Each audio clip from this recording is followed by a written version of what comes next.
Magiging malalim at makabuluhan ang talakayan ngayong gabing ito. Pero hindi pa po tayo tapos. Cathy, meron pa tayong mga issue na dapat matalakay. Alam po natin na marami sa ating mga kababayan ay nangingibang bansa. At isa po dun sa mga pinupuntahan ay yung Hong Kong.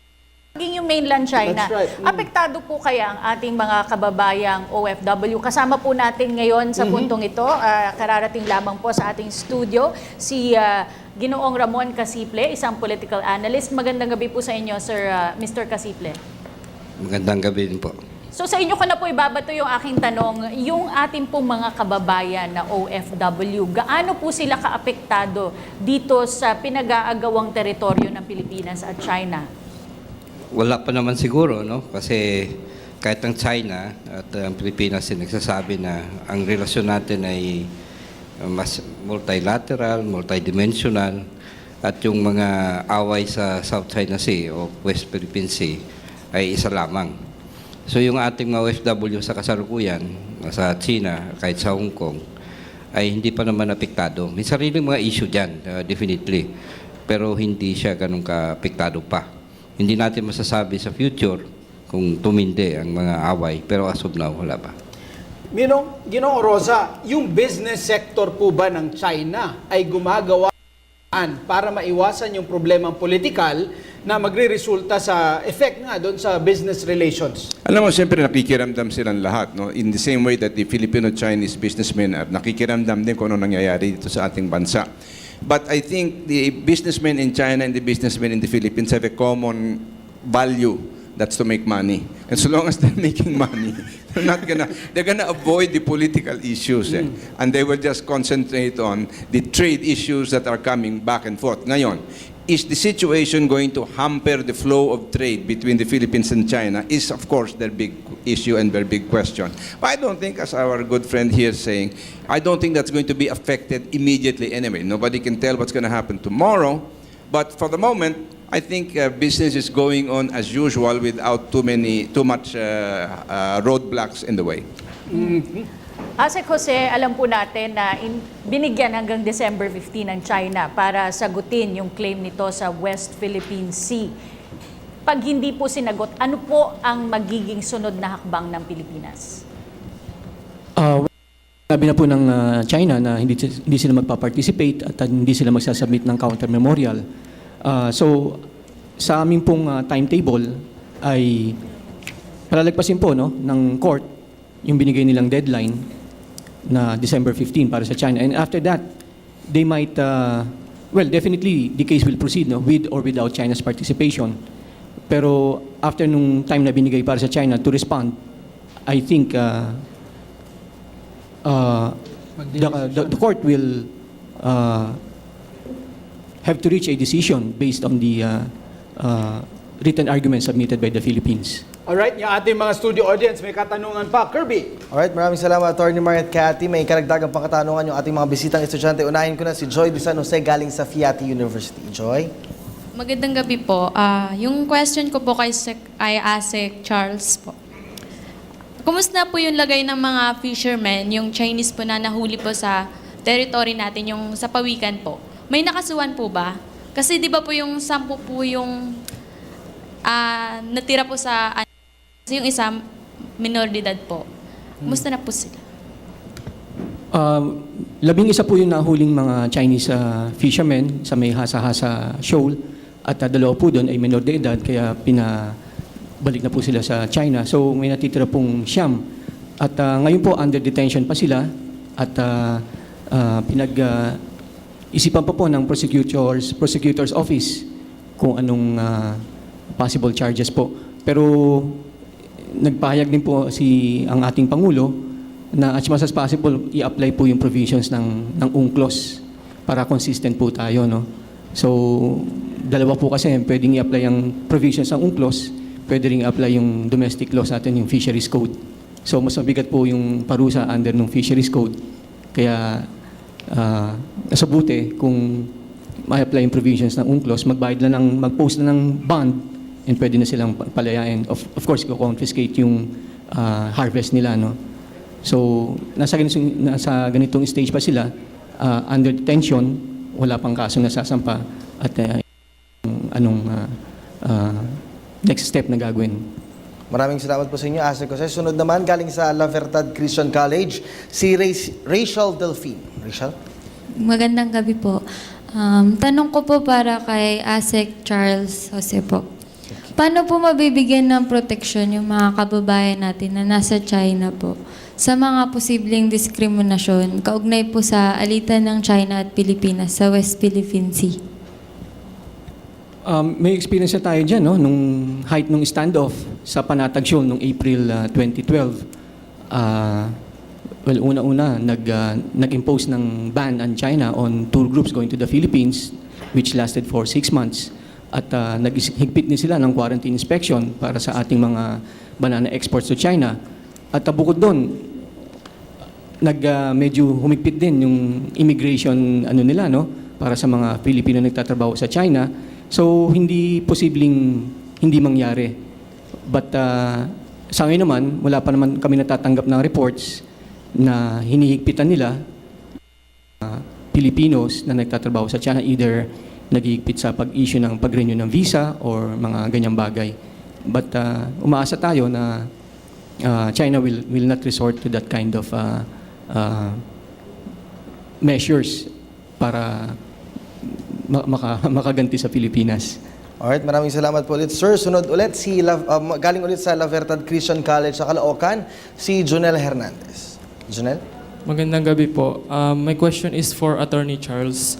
How hard is it for Philippines to just drop their claims in these territories for the sake of preventing an all-out war? Would the fight justify risking the country as well as the neighboring nations just to attain control of the small piece of land?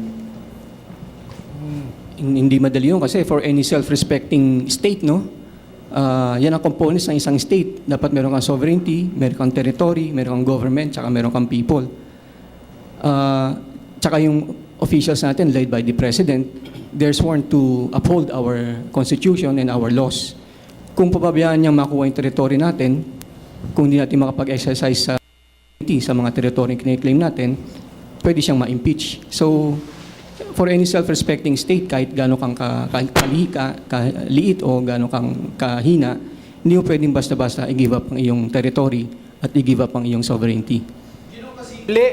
Every so often, bumabalik yung kwento ng joint exploration na mukhang pinag-usapan during the previous administration. Were there concessions made during that time? Pakikwento nga po yung ano yung nangyari during that time na that could be affecting China's position now. Well, alam naman natin yung mga CTNB yan, ano? Before that, yung seismic study na jointly performed by Philippines, China, and Vietnam later in 2004. Itong mga ano na to, attempts to have collaborative activities with China ay nagkaroon ng mga problema. Ang CTNB na natin yung corruption. Yung seismic study, nagkaroon ng mga questions. Yung iba na may interest din actually sa resources like the US. Pero hindi na ito nasunod. Nagkaroon na ng mga di pagkakaunawaan sa areas concerned. At as of now, basically, may isang attempt itong sa kaso ng Rizal Reef, I think, o yung dito sa may mas mababa pa na lugar of Palawan, pero hindi nagkaroon ng agreement and therefore nakasuspend yung activity na yan. Hindi pumayag na mag-collaborate ang companies ng China. Okay. Suspended pala. Matatandaan natin, Mark, na ilang beses lumalabas itong batas na ito, yung Philippine Baselines Law, tuwing napagdidiskusyonan itong pinag-aagawang teritoryo sa West Philippine Sea. Attorney Avila, why did the government of the Philippines take so long po para maisabatas ito? At sa tingin niyo po ba ito rin yung dahilan kung bakit finally ay naipasa itong batas na ito? Dahil nga parang dumarami na yung over our territories. You know, it's not so much the delay in the passage of the law kasi nasa constitution natin yung delineation ng Philippine territory eh. Tapos napakalinaw naman ng provisions ng UNCLOS na doon ka magsisimula sa shoreline. So malinaw na yung mga claim nating property, and I won't even use the word claim because talagang atin yon, no? Are really part of Philippine territory. But if you look at it historically, may konting negligence ang Philippine government. Not this government, but past governments. Nakita natin noong 1974, ang first one ng real aggression ng China nung inagaw nila ang partial islands from Vietnam. And then when they started building structures in Spratlys and Freedom Islands, dapat naglagay ng Philippines dun sa mga... And China was still recognizing parts of those islands as ours. Dapat nilagyan na ng mga structures doon. Ang ginawa ng China, lagay sila ng lagay, reclaim sila ng reclaim, tayo walang ginagawa, kukunti ang tao, hanggang ang nangyayari throughout the past over those years was that China was making feelers. First it went here, then it started putting structures. Then after putting structures, wala namang ginagawa yung mga ibang bansa. And then there was an ASEAN meeting where the Philippines tried to voice out its opinion about these claims to territories, but some ASEAN governments refused to cooperate with the Philippines. And now I think ASEAN is heading towards supporting a more concerted effort among the ASEAN countries kasi nagiging mas aggressive ang China. Now, it's time that the country becomes bolder. Nakikita naman natin kung gaano ka-agresibo ng mga Vietnamese at gaano kalakas ang kanilang ang Pilipinas napakahina ng kanyang response even up to now. At nakita natin na yung mga half measures na ginawa natin in the past had affected China's boldness. It's becoming bolder and bolder to the point where it creates what ASEC called a status quo, and that's what they want to happen. Itong mga usaping ito, pinag-uusapan dito sa television. And we have covered this, we have discussed this for so long. Sa universidad ba, BJ, how is this shaping the discourse in the university, in the primary university of our country, yung UP? Napag-uusapan ba in the first place? Well, definitely, especially in the College of Law, for example, no, mainit talagang issue niyan na pinag-uusapan talaga during our classes. At the same time, pag may mga educational discussions among our ranks, no, pinag-uusapan talaga niyan. At the same time, some of the more, let's say, extremist members of the youth, no, are already engaging in a sort of a shadow war na rin, no. Nababalitaan po natin yung mga nagaganap na hacking, no, sa internet, na obviously we could always presume na mga kabataan rin naman gumagawa niyan. So definitely there is something happening. I mean, not only in the university but again outside na rin na we're taking much interest in what is happening in the West Philippine Sea. At the same time, no, kailangan din rin natin, no, to put in a more sophisticated approach na rin siguro sa appreciation ng kabataan dito sa issue na to. Is that the basic thing that we could do is, tama nga po yung sabi ni Professor Avila, you get your constitution, you read Article 1 of the Constitution, it says a lot, no, about what we need to know about this issue. Territorial integrity lang naman ang bansa natin to. Very much so an issue right now with the Philippine youth. Itong usaping ito ay nasa korte. Itong usapin na ito ay nasa kamay ng mga diplomats. Pero sa Vietnam, Ginoong Orosa, meron nang nasusunog, meron nang namamatay. At nakwento mo nga off-cam na meron na rin namatay sa Indonesia dati dahil sa mga usaping ganito. Sa tingin niyo po ba posibleng mangyari yon sa ating bansa? Well, alam mo, one of the countries in which the Chinese are most na parang nakasettle ng maigi, considering and counting all the other countries, probably the Philippines. We've been trading with China since the 9th, 8th, 9th century. So the tradition of trade back and forth is very extensive. And there are many people who have migrated from China to the Philippines. They have a very weird policy. Once you're Chinese, you're always Chinese. They don't care what your passport is. So it's their attitude towards their race that can sometimes become a source of a lot of problems. But quite apart from that, I want to raise an issue kung di ko maano, about what came out on television when they caught the poachers. They had boatloads of turtles and the giant clams. They're like a vacuum cleaner in the bottom of the ocean. And they're sucking everything out. They are using nets that are so fine that they dredge the whole bottom and everything there is there. That will then affect the biodiversity of our seas, the ability of our people even to find fish. So all of these issues are part of that. And the moment you cede territory, sa kanya sa akin, ang first responsibility natin, if you will build something, build your Coast Guard so that you can then police the coastal areas and the coastal seas of this country and prevent all the poaching. Not that our own fishermen don't do it, some of them do, but even the Vietnamese poach in this water, caught them together with the Chinese, together with the Taiwanese, and you know that famous incident when one of them was accosted by our Coast Guard, and we decided to sue our Coast Guard for because somebody died because of the poaching. Okay. So these are, I think, such important issues that we cannot just turn a blind eye to. Yes. Our Bagamat- natural resources, yun ang pag-usapan natin sa news kagabi, di ba? Bagamat maganda yung approach ng Pilipinas, mapayapa at diplomatiko, ito nga yung nangyayari. Ito yung realidad na i-exploit yung ating yamang pandagat. At mukhang yun yung consensus ngayon. We need to come out stronger and parang raise a stronger voice against this. Hinga na natin ng kanilang closing statements, ang ating mga panauhin. Unahin natin ang boses ng kabataan sa isyong ito sa gabing ito, BJ Costales. Yes, no. Ulitin lang natin yung kanina pa nating panawagan dito, tayong mga kabataan. I guess, mahirap natin ilugar ang sarili natin dito bilang ito ay isang geopolitical issue. Malamang iniisip natin na baka hindi tayo dapat makialam or sa nangyayari at ginagawa ngayon ng mga eksperto, mga legal teams natin dito. But nonetheless, again, we should remember that we are still part and parcel of this country. And as one of our duties, no, as a citizen of this country, as enshrined in the Constitution, is to be aware, no? That's the most basic thing about it. Be aware of the issue. At the same time, no, when worse comes to worse, no, we are expected to do our patriotic duty as citizens of this country. So, mangialam muna tayo. We hope for peace. That is one thing that we should always call for and seek for.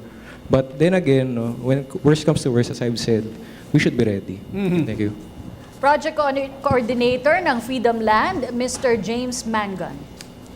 Yes, ang panawagan ko lang po sa ating mga kababayan is if you guys want people to take our claim seriously, kung gusto natin mapakita sa mundo na tayo ay seryoso sa ating claims sa side natin ng Spratlys, and at the same time kung gusto rin natin maiwasan na dumating sa point na we fire at each other or trade gunfire sa dagat before we could prove our sovereignty sa sa mga islands na yun, is to help build the community ng mga Pilipino doon sa mga islands na yun. And among the things that we will be doing, yung pilot project namin is installation of solar desalination units para sa BRP Sierra Madre with the help of the AFP. Lalagyan namin yun para they have drinking water and magdodonate kami ng supplies, and in the long run, we plan to build a community that is sustainable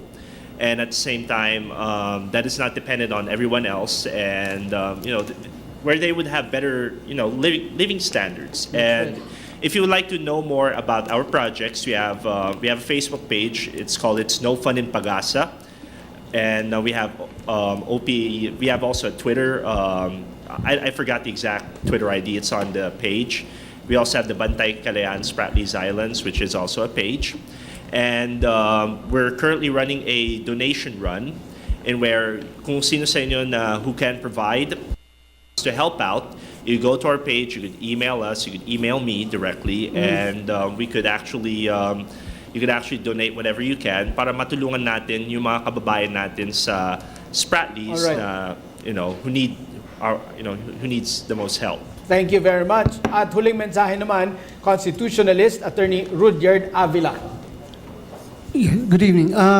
Hindi ko nakikita yung na mangyayari dito sa Pilipinas yung tulad ng nangyayari sa Vietnam. Ibang-iba yung temperament ng Pilipino. Pero it's very important for us to assert our sovereignty over these islands. And wars have started and wars have been fought over smaller pieces of islands. But it's very important for us to recognize that many of these islands claimed by China right now belong to the Philippines. And it's incumbent upon every Filipino to support the Philippine claims to all of these islands. Maraming salamat po, Attorney Avila. Dumako naman po tayo sa ating guest na political analyst, Ginoong Ramon Casiple. Well, isa lang ang message ko dito, no? In terms of how to handle. Alalahanin po natin, mas mahaba tayong history ng pagkakaibigan sa mga Chinese. At maraming Chinese nga rito. At marami tayong relasyon, hindi lamang sa usapin ng politika, pati sa kultura, hanggang sa ekonomiya. So yung balancing, importante. Ako napakalaga ni assert yung sovereignty at tingin ko walang bigayan dito on both sides. Pero may mga formula dyan halimbawa, sa ibang henerasyon, iniiwan nila sa future generations yan. Kaibigan muna, mag-volleyball muna tayo. Saka na natin settle yan. In the meantime, pwede magkaroon ng cooperation sa exploitation ng gas and oil. Tuloy yung mga economic relationship, yung mga cultural relationship and so on. I mean, may mga solusyon dito na hindi naman automatically mag-resort sa more tension o kaya even war. Ako tingin ko dapat i-explore ito ng Philippine government. Kasi pag nabigyan natin ng masyadong emphasis yung nangyayari sa South China Sea ngayon, parang yun na yung magdi-define ng situation. Mawawalan tayo ng flexibility sa policy pagdating naman sa actual na solusyon sa usapin. Unless mayroon tayong tingin na kaya natin ng China militarily. At huling mensahe naman ng isang businessman, analyst, Ginoong Ramon Orosa. Thank you. Alam po ninyo itong problema ng China is very serious. But there is nothing which has no hope. And I think kailangan lang natin dito, let's do everything we can to protect whatever we have. And that means protecting our coastal waters to make sure that there is no poaching that is happening here by other nations. And the second thing is, let's document everything that's happening in those disputed areas so that we can continue to present to the world the legitimacy of our case and the fact that China is really going overboard. Their buildings now there are not the end of it. They're going to build some more. They're going to strengthen those facilities. They're going to build them up. But if we keep a steady stream of releases to the world about what is taking place so that the world is informed, maybe in time enough of the, enough international public opinion will be so supportive of the Philippine case because we have established not just a case for arbitration but also a case of advising them what is in fact truly taking place. Now, of course, that means we have also to strengthen our own intelligence moves to be able to find out what's going on and maybe utilizing some of our own fishermen to gather that intelligence and enable them to communicate with our military forces so that we know what their latest move might be. Okay. And aside from that, I think the best thing that we should do is simply to take our efforts here to set the trade relations between China and the Philippines right.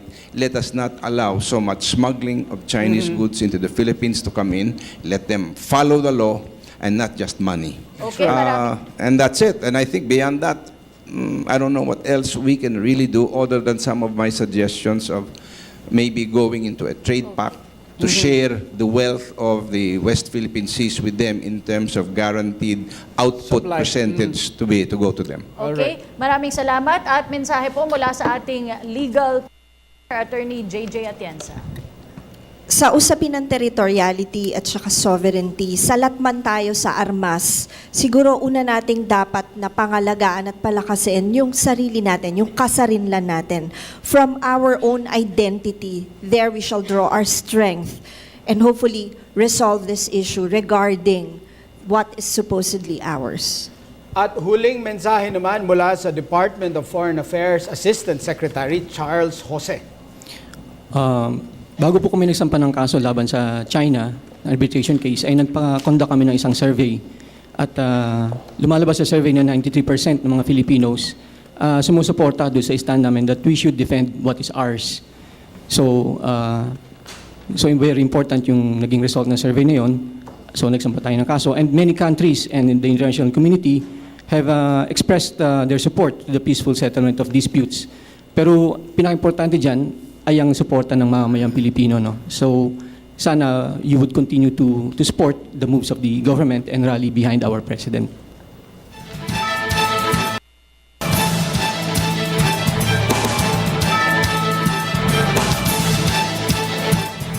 Hindi po katakatakang marami sa ating mga kababayan na nagtatrabaho sa mga bansang kasangkot sa territorial dispute ay nakakaramdam ng takot para sa kanilang kaligtasan.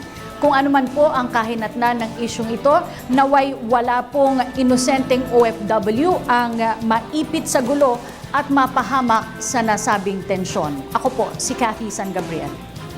Ang patuloy na pag-aagawan sa kontrobersyal na West Philippine Sea ay tila nagsisilbing patunay na malaki ang potensyal nitong makatulong sa ekonomiya ng isang bansa. Naway sa huli ay maibigay sa nararapat na bansa ang mga bahagi ng pinagtatalo ng teritoryo. Ako po si Kirby Cristobal. Ang pagbibigay halaga ng ating bansa sa diplomasya ukol sa nagaganap na territorial dispute ay isang magandang indikasyon sa ating pagpapahalaga sa kapayapaan. Ito ay nagsisilbing isang patunay na walang anumang hindi pagkakasunduan ang nararapat na mauwi sa karahasan. Ako po si Attorney Mark Astrodes. Naway nakatulong po ang inyong isa't kalahati na pagtutok sa at pagsama sa amin na talakayin ang mahalagang isyong ito. Ito ang West Philippine Sea, a PTV Special Forum.